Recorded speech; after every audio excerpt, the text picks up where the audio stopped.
uči sa Sandrom. Zdravo, ja sam Sandra. Hajde da učimo zajedno. Danas učimo o slovu T. Ovo je slovo T. T, ta, ta, ta, ta, ta, ta, ta, ta, ta, ta, ta, ta, ta, ta, ta, ta, ta.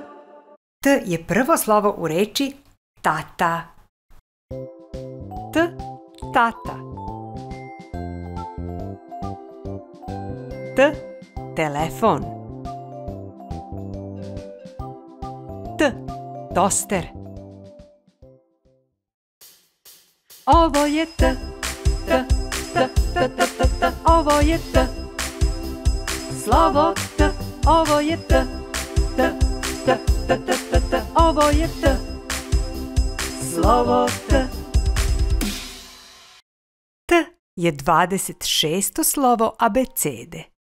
Kada izgovaramo glas T, jezik stavimo između zuba i kažemo T. T. T. Ovo je T.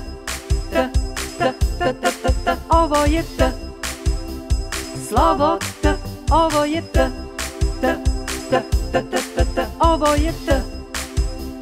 Slovo T. Ovo je štampano veliko slovo T.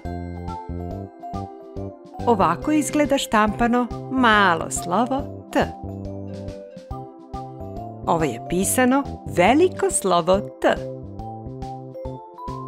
A ovako izgleda pisano malo slovo T.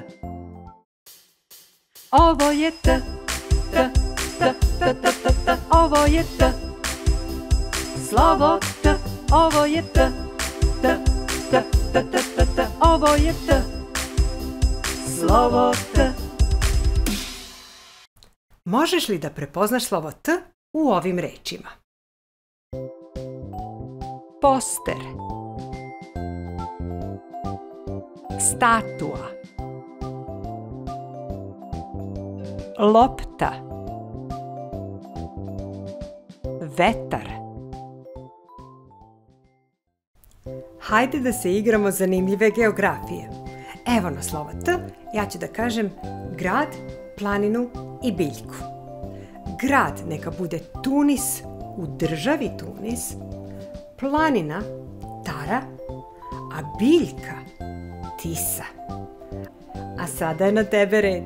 Kaži državu, planinu ili životinju na slovo T. Jedva čekam da vidim tvoje zanimljive odgovore dole u komentarima. Ako vam se dopada ovaj video, klik na palac. Zapratite moj kanal klikom na dugme prati ili subscribe. A do tada, vidimo se sljedeće nedelje. Ćao bubice. Ćao.